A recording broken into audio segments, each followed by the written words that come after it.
you so much for coming.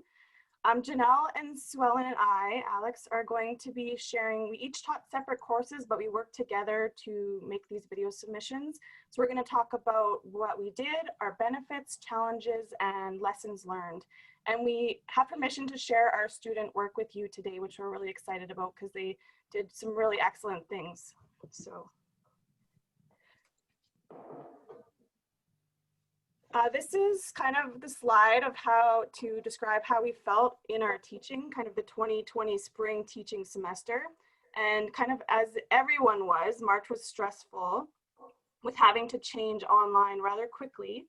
And with any changes we made during this time, our primary goal we kept in the forefront of our minds was, were we still meeting the objectives of the course for the students? And were the students going to feel like they were confident and prepared moving forward into their next year of nursing? So the students had already begun at this point to prepare for the face-to-face evaluations that we had planned. So taking into consideration, we felt that video evaluations would be a best fit for our students. And we considered the students' situation. We recognized that they were very stressed as well as with us, and we wanted the component to be hands-on, fun, versatile, and engaging for our students. So to save time and energy, we all three collaborated together to make video instructions for the students to upload their videos. So this slide just is an example of the information we sent out to students that we felt was important. We felt academic integrity was important. So on the left there, that was included in our instructions. We talked about consent for the student, and as well as if they had anyone in their video that was outside of the program, positioning of the camera and audio. And one of the one on the right was we made a document to help them to upload. We used an online sharing site. And the links were listed. Well, links were unlisted and uploaded to a secure site where other faculty, the faculty could access that, and then they would help us with the marking. So I'm going to talk about the first year skills course that Swellen and I teach in. So just for some context to our situation, our plan before COVID-19 was for students to present to school at a specific time that we would give them, and there would be 5 skill stations, and students would be randomly assigned to one of the 5 stations, and they would perform that skill in front of a faculty. For example, like a common one we did was simple dressing changes, and students would be encouraged to voice their steps while they were completing it. But as we know, we could not do that because we couldn't be in person. So we moved to video submissions. So when we did that, we needed to totally revamp our scenarios. We made 3 case studies based around a fictional character, our patient, Mr. Ziggy. The 3 scenarios we chose were either donning and doffing, personal protective equipment, applying oxygen, or changing a simple dressing. And so on the left side, that's our scenario. This was the one for the simple dressing and suture removal change. So 14-day post-op patient, Mr. Ziggy, came in for a knee replacement, and he had a small amount of drainage noted to his dressing that requires a dressing change and suture removal. So based on the scenario, students were required to create a teaching skills video that they could use to teach the skill and some of the teaching around that skill to another first-year student. So that was the premise of this. And then we also had to recreate the marking guides. So that was on the right, and we had faculty help mark those because in just the one class alone, in our skills class, we had about 160 videos. So we took some of the best videos that we thought kind of highlighted some of the creativity that students put into their work. They really became engaged in this process, and we wanted to show them to you today. So I'm just gonna share my video. It's about a 4.5-minute video.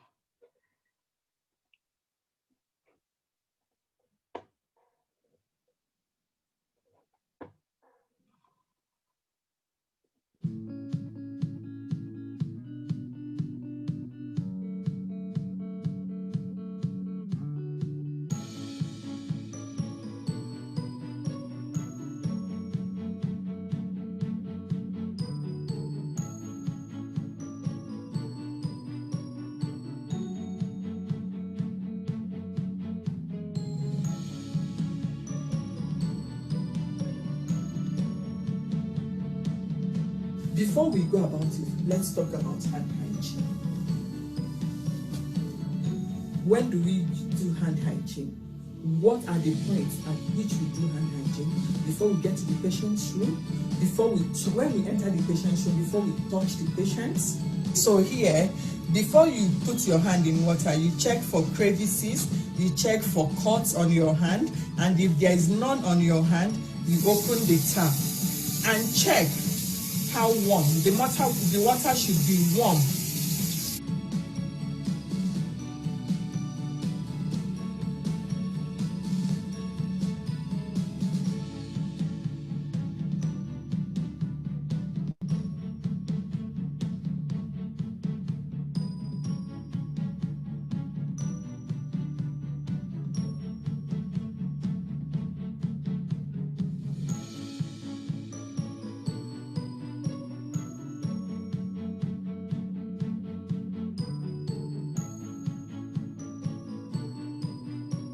Knock, knock.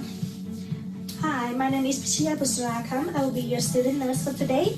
Can you verify your name and date of birth for me, please? My name is Bob Siggy. I was born on March 15th, 1970. All right, thank you, Mr. Sticky. So today I will take a look at your wound and perform and take out your stitches for you. The procedure may cause some discomfort. Do you have any pain on your right knee at the moment? No. And do you have any allergies? No. All right, thank you.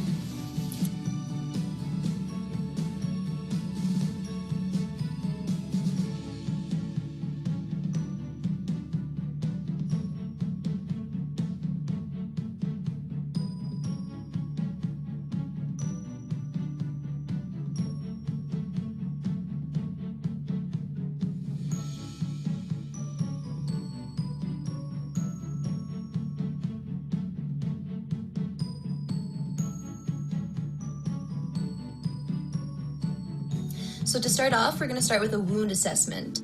Drainage amount ranges from dry to saturated. It's based off the percentage of drainage on the dressing. This is dry, this is moist, this is small, so it's less than 20%. This is medium, so it's 25 to 50%. This is large, which is 50 to 75%. And this is saturated, which is 75% and above. The key is to imagine the drainage on a dressing. There are 4 drainage types on the wound assessment sheet. The first is serous, a thin drainage that can be clear or straw colored. The next is serosanguinous. It's pink because there's a mixture of blood and serous fluid. For odor, you don't go up and sniff the wound as Jeannie would. What you would do is waft, and you just mark down yes or no if there's an odor. If it is purulent, there is a good chance that there will be an odor. Next, to remove the sutures, what you're going to do is you're going to cut as close to the skin as possible, preferably on the opposite side of the knot because it's easier to pull out. Use the tweezers to pull at the knot. So you're going to cut it with your scissors on this side and pull on the opposite side. And the reason you're doing that is because you don't ever want to pull part of the suture that's been on the outside of the incision through the incision. You always want to make sure you're only pulling out what was already underneath the skin, and that also is to prevent infection.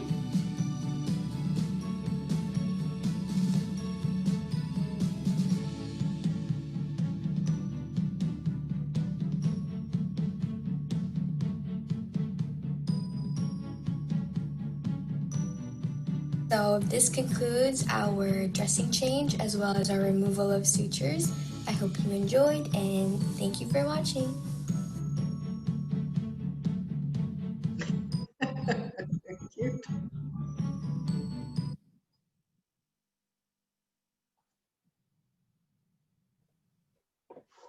All right, we just thought the students did such a good job with all their creativity, and I'm just gonna pull up my slides again.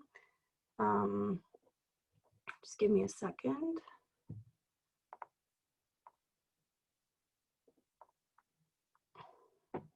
There we go. I was just so impressed, and there was some of the things that I had never knew that you could do, like being able to draw and video, and then someone actually made an oxygen mask and they drew it all, and it must have, oh, you can see it here in the top right.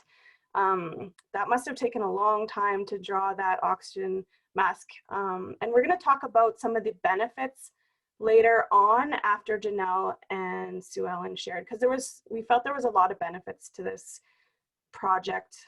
I just wanted to add this last slide for my part. Even though this version of the skills exam that we did was put together really quickly, and of course there's things in the future that we're going to change and adapt and update, but we didn't feel like learning for students was compromised. And if you can see, we just kind of looked at it, compared it to the Bloom's taxonomy. So our previous exam, we were getting students to demonstrate, implement, and execute a skill. So that's in the applying taxonomy. Whereas this video, where students got to use their creativity and their skills, they were able to, instead of just demonstrating the skill, they were teaching it to other people. So that raised it in the Bloom's taxonomy, where they're constructing new knowledge and creating and designing and developing. So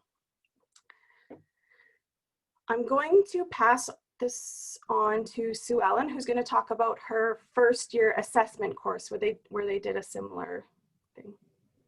Thanks, Alex. So yes, I'm Sue Ellen, and I'm going to give you an overview of our first year assessment course.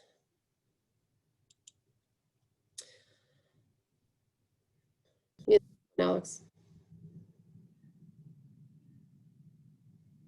So in our first year assessment course, our expectation is that the students will be able to develop their new knowledge and assessment skills in a safe, competent practice. So this is the first course that they receive in assessments, and it's also based off of healthy adults.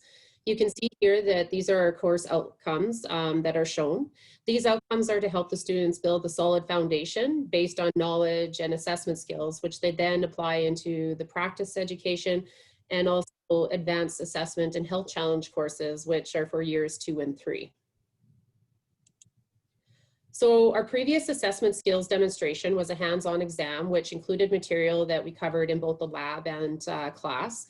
The objective of the exam is to evaluate the students' knowledge of assessments and ability to demonstrate them.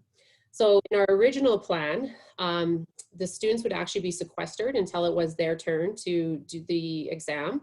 They would be in a room. We had multiple rooms with different, one was for studying, one was a quiet room, one was ones where people can talk, where they could pick. But however, they were sequestered until a faculty would bring them to their assigned room.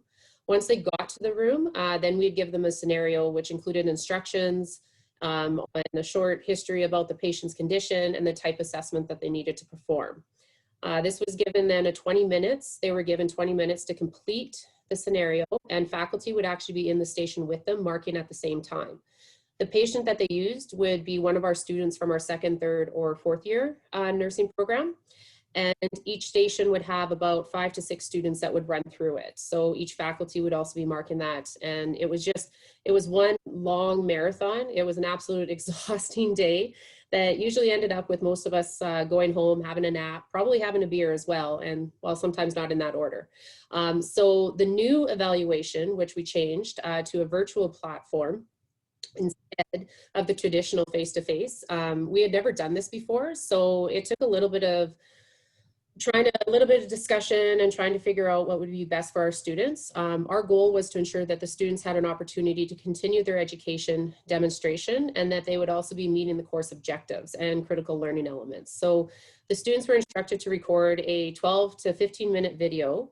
They had to upload that recording to an online sharing site and provide us with a secure link for faculty to grade, just like Alex had talked about before. So with the stress and the uncertainty of the situation, we basically try to encourage our students to focus on their sharing of their knowledge, their technique, and also to be creative with it, with their environment, because some were able to use a person that was home with them in the isolation with them, and others were by themselves. So those students, we said, you know what, use what you can. So we supported that they demonstrated their skill with either like a homemade mannequin, a picture, a poster, a body part on a TV behind them. Some even stuffed animals is what they ended up having to use. So the other thing that we also included into the new one was also, we included a documentation component, which wasn't really a possibility in our traditional face-to-face one. So this was another new thing that we had added on. So the slide here is a sample of the scenario that we provided. It had quite a few components to it. This here is also the marking guide. So the safety of the volunteers, oh, there we go, we're back there to the instructions. So when we did these instructions, the other thing too is the safety of the volunteers was also important to us in the consideration. So we kind of had to be creative with this one. We ended up having the students, if they had a person that they were at home with that they were going to use, they had to give verbal consent beforehand. The verbal consent had to be given by the individual who was their patient at the beginning of the assessment. And students were instructed that faculty would not watch or mark the video unless that consent was given. So we made sure that we didn't include any assessments where they could harm somebody, or if they used improper technique, or if there was definitely no invasive procedure or assessments as well. So we made sure that we kept the safety of the patients under consideration. We also considered too that these are first-year students, and therefore they're much still in that skill formation stage. And so we wanted to make sure that everybody stayed safe throughout it. As well as we also wanted to make sure that the students were meeting the requirements of the course. So now this is our marking guide that we had to revamp. So we remarked the marking guide to fit our new scenario that we had, as well as on the right there is a sample of our documentation that we did. The faculty were very helpful in creating these tools. Basically, we had prior to the scenario, we had a meeting with them and gave them the information that we had.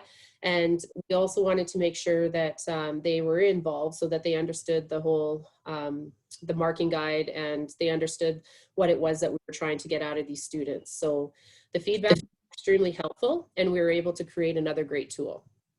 So just like we had with 103, next slide, Alex. Just like we had with 103, we actually did another little short video by putting the assessments together, which our students had agreed to let us do. So here you go.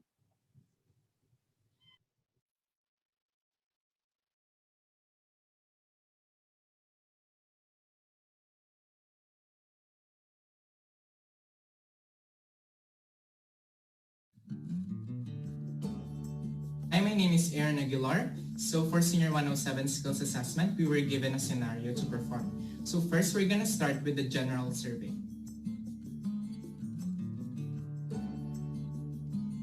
So for general survey, there are 4 main components. There's the physical component, and this is when we assess if the patient appears healthy and well-groomed, in which he is. We also assess their skin color to see if it is even and smooth throughout. And doing this, we would have to lift up some sleeves and some pant legs to make sure that we get an even look of the color. And we can see that it is even. And we are also going to look at their clothing, and we are going to see if the clothing is appropriate for the conditions. And we are also assessing their facial features if they are symmetrical, in which in this case they are. I can see that her sinus processes are in a straight line down her back, and her ribs are at a downward angle of about 45 degrees. And her skin color is consistent throughout, and there are no visible lesions. And her posture shows that she's able to support her body weight. For auscultation, I'm just going to get you to lean forward a little bit slightly, sir. Now I'm going to listen to different areas of your back. In each area that I listen to, I'm going to need you to take a full respiration. So that's breathe in through your nose and out through your mouth. And I'm going to ask you to breathe in a little bit harder than you normally would. But if you start to feel dizzy, please let me know and we can take a break. I don't want you to hyperventilate.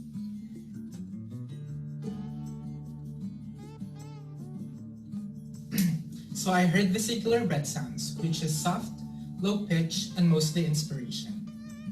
I heard no adventitious sounds, such as crackles or wheezing. Patient states that his pain is about a 4 out of 10. And what is your understanding of the pain, sir?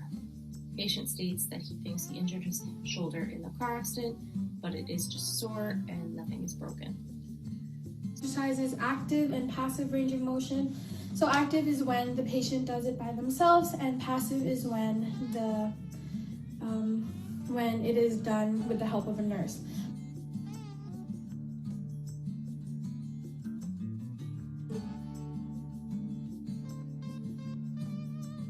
Total findings are that he has full range of motion against some gravity with resistance. I would give him a rate of 4 out of 5 on the muscle testing scale. Cranial nerve number 11 is intact. No limitations in his movement, and his movements are symmetrical. Now I'm gonna look at his skin. So his skin looks even, smooth. I don't see any moles, bumps, or lesions I have to be aware of. I'm also gonna note my patient's umbilicus. So it's midline and inverted. If it was everted, it's mostly from pregnancy. I'm also looking at my patient's distribution of hair. It looks smooth, it's not patchy at all, and it's in a diamond shape, which is normal for males. I'm also looking at the demeanor, so I'm looking at his facial expressions, and he's not making any facial expressions that would tell me something otherwise that I have to be aware of. Just lightly palpating, taking my 4 fingers and depressing the skin lightly, about 1 centimeter. And I'm going to do a few different spots in each region. Right upper quadrant, already did the right lower quadrant, left upper quadrant, and left lower quadrant.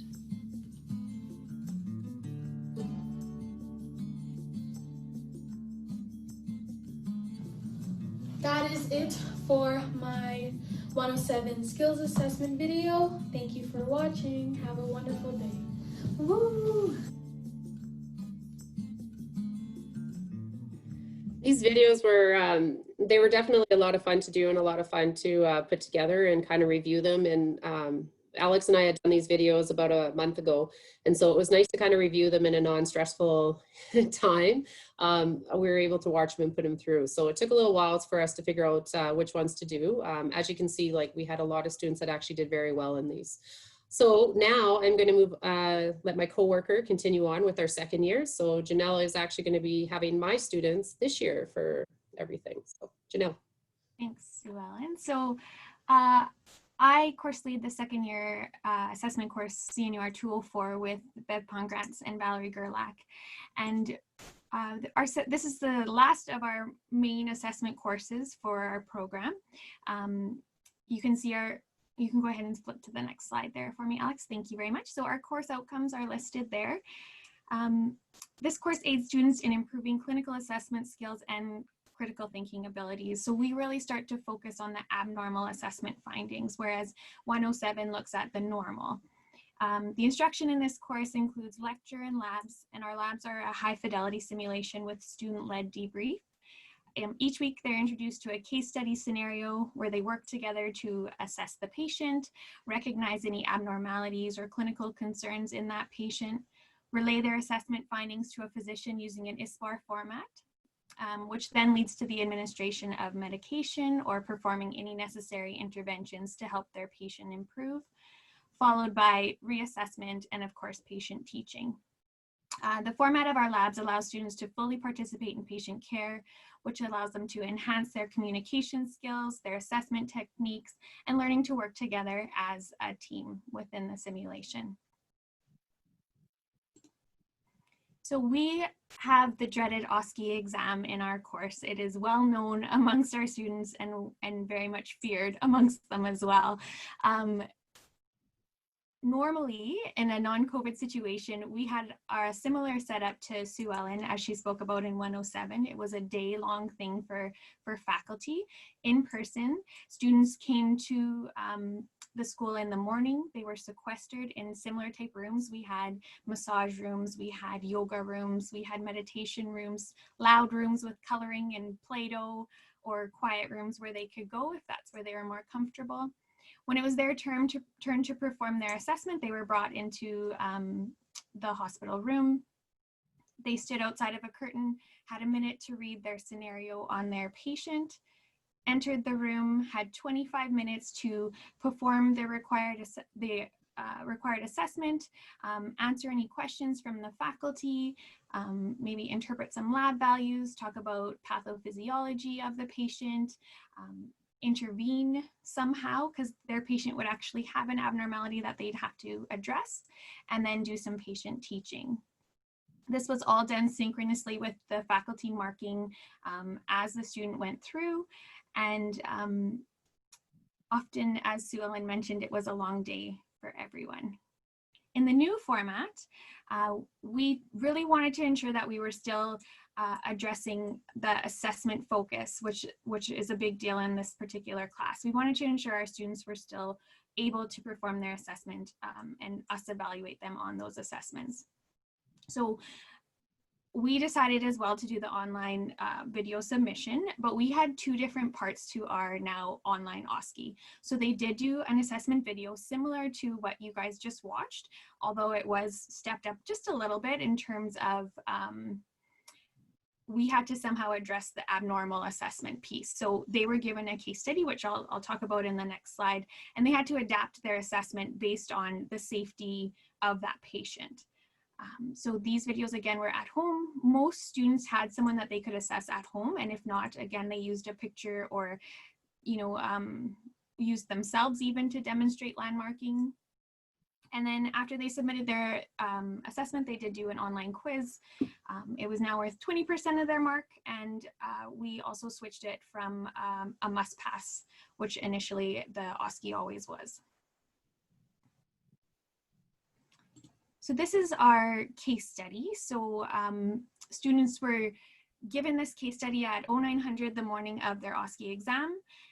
You can see in red there, it listed off all the things that they had to include in their assessment. They were given 4 hours to submit this video. The video had to be a maximum of 15 minutes long. Anything that they felt, so you can see that there's range of motion included in there. If they felt it was unsafe to do that because their patient, based on the case study, had a right tib-fib fracture, then they had to identify that in the video. So again, it allowed them to, although we couldn't ask their patient to emulate a broken tib-fib, they did have to critically think about how would I assess this patient if they had this particular ailment.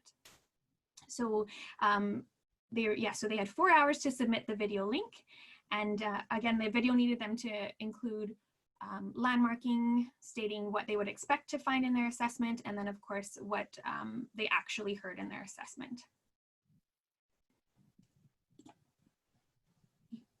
This is a sample of our marking guide.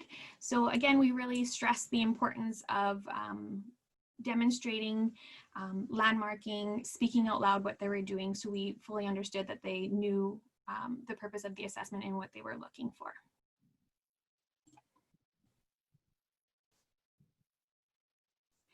The second part of the OSCE after the video was an online quiz portion. And I don't know if you can really see those questions very well, but in our in-person OSCE, we had faculty asking questions throughout the exam, and we really wanted to make sure that we were still touching on those important parts. So interpreting lab values. So the same case study from their assessment carried on over into this assessment, or into this quiz portion, sorry. So we asked them to interpret some lab values. We asked them to look at the physician orders and prioritize. What would you do first? We asked them some patho questions. We asked them, how would you report these findings to a physician using ISPAR? So we got them to kind of write out what they would say under each letter. So still trying to get that critical thinking piece and up that assessment knowledge. The quiz had 10 questions, and they had 30 minutes to perform the questions, or to perform the quiz, and it was a mixture of multiple choice and short answers.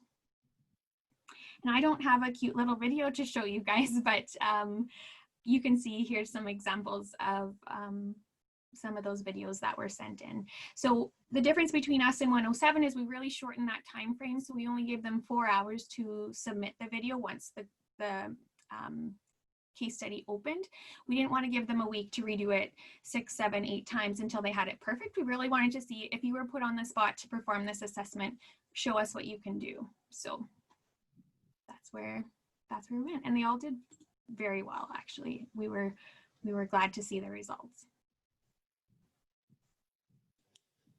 So I'm going to discuss a little bit just about the benefits. We decided to do this at the end because, of course, all three of us seen a lot of the similarities with the benefits. So the benefits and the comments we received about the video evaluation were, there's no research project that we have done yet on this experience. And so, of course, all the comments are anecdotal reflections. So when changing over to the video platform, the biggest concerns expressed to us was the students could practice over and over again, like Janelle had said. So the one thing we had noticed though is that even in 107, we gave them a little bit of extra time because it was their first year. And there was also some changes in their other courses in regards to their exams. And so we couldn't have it on our typical day that we would. They ended up having a bio or something that day. So we had given them some extra time, but even with that, with our first years, I noticed that we did see some wonderful videos, but we also did see some not so wonderful videos. And so we had actually compared their marks that they were going into the exam with, and then the marks afterwards we took a look at. And there wasn't a large difference in what they were going in with and what they came out with. So the mark was kind of reflective as to how they've been doing throughout the whole year. The biggest difference we noticed was the overall learning, the engagement, and the stress level of the students, and as well as the faculty. So the students reported that their anxiety levels were lowered because they could be in their own environment, not having to be sequestered. Even just mentioning the word sequestered actually started terrifying a lot of our students. And so they didn't have that sequestered. So that was a big relief. They could review the material multiple times prior. So they also developed an increased knowledge and understanding of the material. Many of them reviewed the video after it was completed. And we could point out little things that, like they did wrong, or like things that they could work on and do differently for in the future. So as the class ended, we did offer the students an opportunity to review videos with us if they wanted. It wasn't obviously a mandatory thing. And so for ourselves, we see that there was quite a valuable experience in that. Because when we'd have them do the face-to-face component, we didn't have anything except for the faculty notes to go off of when we'd review the videos with, or review their mark with them. And so faculty would try and make as many details as possible, but when you only have 20 minutes to watch and make notes, of course, some of that stuff would be missing when they would be making their notes. So this way, students were able to actually see the video, and we were able to go off faculty notes as well as the video. And so it just gave a little bit more to that explanation why they received the mark that they did. Because of course, some students believe they did something which they didn't do, and they understood the mark a little bit better afterwards. So having that video, we'd be able to show, discuss, and of course teach them a little bit. So I even had a student that said to me, I know I did this in the video, and then when we reviewed the video together, she's like, oh, I didn't do it, so. Or the other thing too was that their back was turned, and so we couldn't, what she was saying. Between the three classes, we had received over 250 videos.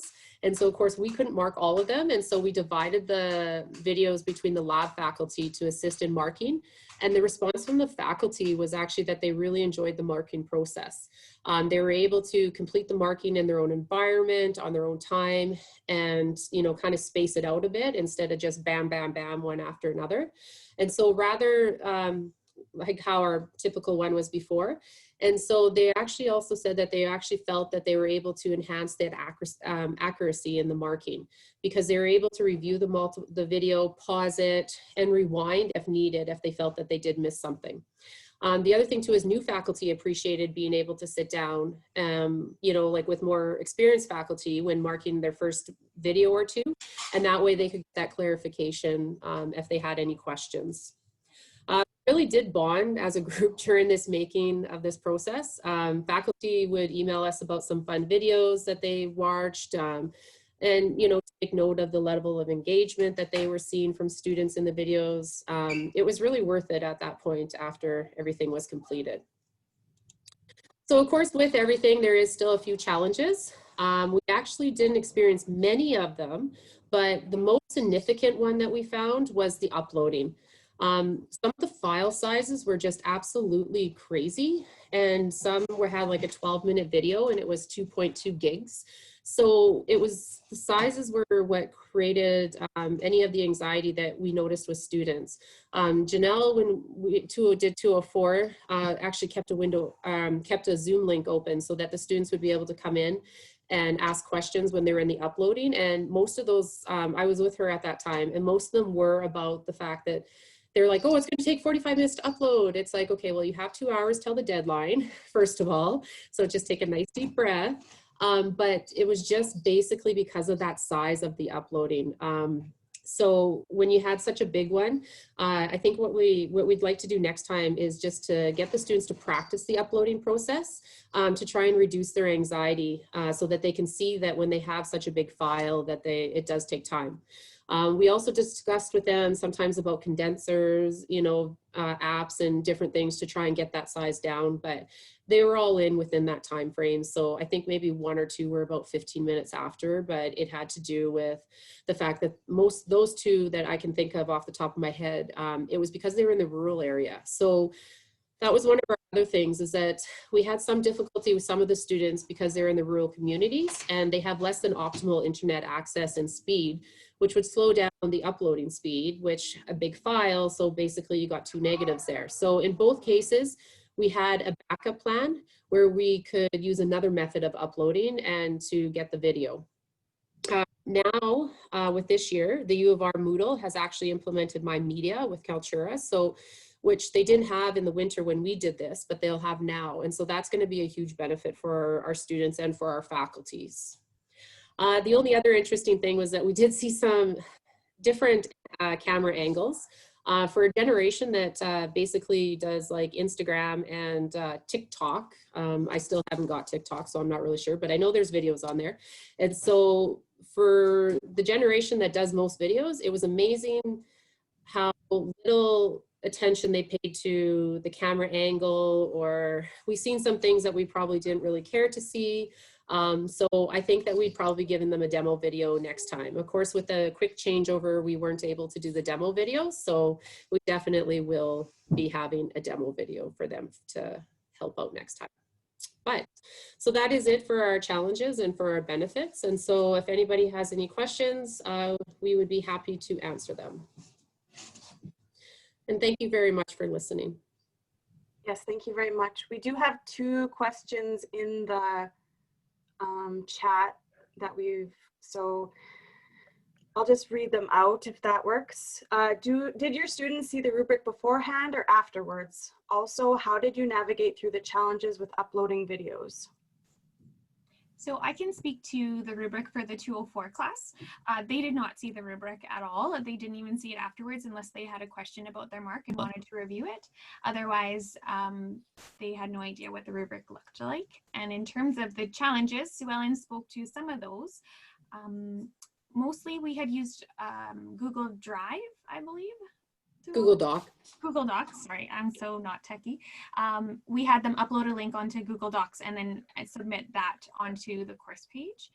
I think for my class in particular, just having that Zoom room open for them to come in and say, my video's done, it's not downloading, it's taking forever, was enough to just say, help them calm down and realize that for us to know that they actually had the video ready, and for them to know that we know that they're working on it and they can't control how fast that download is happening. So kind of that open communication and somewhere for them to go to talk to us so that we could calm them down and we knew that it was in the process.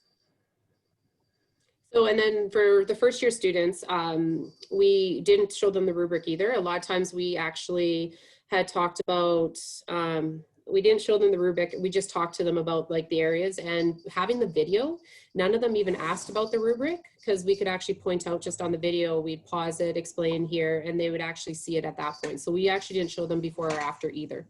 And then again, like file size was a big thing for us. And so we ended up having to use a backup. So we did an unlisted link for those in the rural communities that were having trouble uploading to Google Doc, simply for the fact that the size of their video was so large. Our backup at the time we had used was just a YouTube unlisted link. And and same with Google Docs, it had to be a link that was only shared by somebody that had the link. And so we only had the link ourselves, as the three of us as instructors, and then whoever marked it. So the students were aware of that. Mm-hmm. But really, it was a very small percentage of people that had issues, and they're really manageable, and really just having that open access to talking and communicating with us did help. But we did get them to put the link into a Word doc, and then they uploaded that to the course page. So our second question is similar. So was there a preferred recommended platform or app for capturing the video? So originally we were hoping to actually use something off of our university, our website, like within our course page. But they, at the time, because everything was changing so quickly, IT was kind of concerned about the number of videos that we would have just based off of our 3 classes, and they had to take into consideration everyone else, right? Because everybody was moving to online. So there was some concern about that. And so talking with an IT and that, we did end up going with Google Docs because it does have a more of a security component to it. And so we wanted to have that. So that is what we ended up using. And then now our university has implemented the My Video onto our course pages. And so we will be switching over to that. And I think that would be the preferred method that we would use, because then the university houses that information and keeps it for the period of time needed for appeals. And it's probably more secure, and it just wasn't available, unfortunately. So that's one thing that COVID has brought positive to us, is more access to these types of creative ways to submit things. There's a second part, or Janelle, do you want to add anything to that? No, you guys were the masterminds behind the uploads, so I think you did a great job covering that. We did a lot of consultations to kind of figure out what the best way would be, and it was sort of a work in progress. So, but we definitely worked as a team. So the second part to that was, what were the greatest tech challenges both for students and for faculty? Do you want to, we've kind of talked a little bit about that. Sue Ellen, do you have anything to add, or? Oh, you're muted, Sue Ellen. Sorry, I hit it twice. For me was that I didn't realize students weren't as confident as I assumed they would be with uploading things. I thought based on social media and all the stuff that they put on Snapchat, they would have no problem submitting a video, but it ended up, they were quite worried about how to get the video uploaded. So that was a surprise for me, for sure. Yeah, we had a lot of, go ahead. Sorry, Alex. We had a lot of conversations about that, because this was supposed to be like a tech friendly, you know, like these were the tech generation. And even those videos that you guys had watched today, Alex and I had made it. And I was actually very surprised that they weren't as tech savvy as we thought they were. So yeah.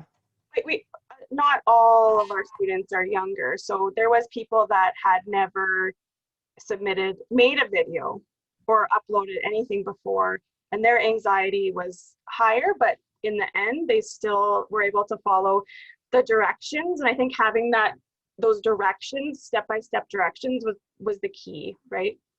And then everything was streamlined, because we didn't want to have like one person use YouTube and one person use this method and another method. It was more streamlined for faculty to mark as well. Because on the faculty end, people were concerned. The biggest concern was, I don't have a Google account and I don't want a Google account, but there was ways to access the video through the link where you didn't need a Google account. But so as a TLR instructor, I wouldn't mind answering this next one, because there is a question about concerns about the positioning, their body positions throughout, because that was definitely a concern too, is that being at home, they're not going to be able to have those tools like the bed that raises up, you know, like the different things. So body mechanics was a very important thing as well. And we did talk to them in regards to, you know, like because squatting, lunging, kneeling, like those are all things that they learn in their TLR. And so we did encourage and we did discuss with them like the importance of making sure that they have proper body mechanics when they're using them. And so I actually remember in one of the classes that we had beforehand, I believe it was with the assessment class, going over the whole ears over shoulders, shoulders over hips, and making sure that you bend your knees, bend your hips. I know that in some of the videos you can see where some were either kneeling or some were bending at the back, which we definitely don't encourage. This here was a special case in the fact that I know a lot of them did try and a lot of them did their best as they could. So we did encourage, like if you're in a bed, you know, like making sure that you squat down. If you're talking to the person, if you're, you know, using a couch, make sure that you do as well. If you have a chair beside anything, because we definitely don't want people to get hurt beforehand. And so we did talk about body mechanics as well. And I think there was a lot of students in the videos that I saw that mentioned, normally I wouldn't bend like this, or normally I would raise the bed to my working height. So they did acknowledge the limitations in their current environment that didn't allow them to adhere to what TLR protocols would be.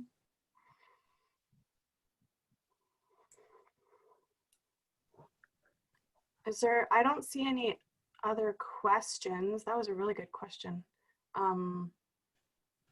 Is there any other questions? We can take questions in the Q&A box, or if you want to speak, you can raise your hand. We have about 5 more minutes, I guess. Yeah.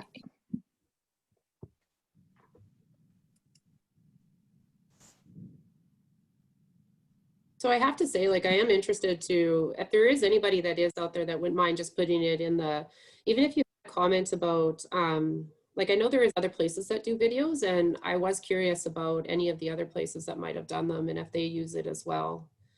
Mm-hmm. Yeah, because we can really learn from each other.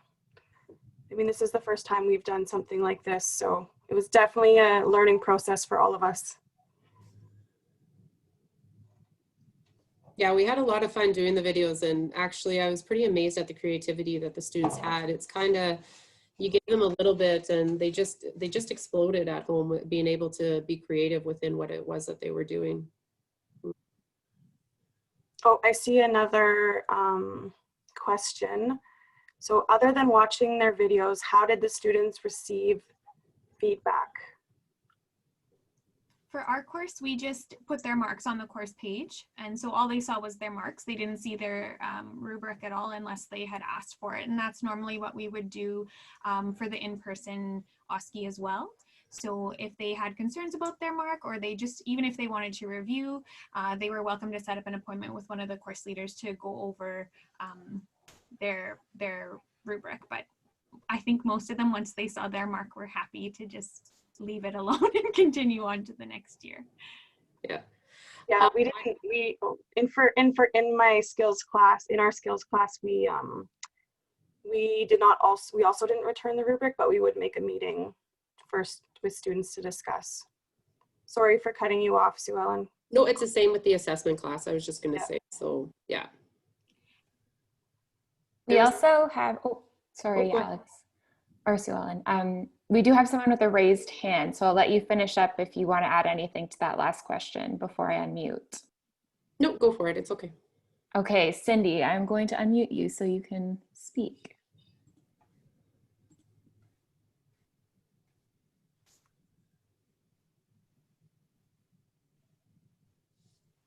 I think Cindy. Okay, should be good now? Yes. Okay.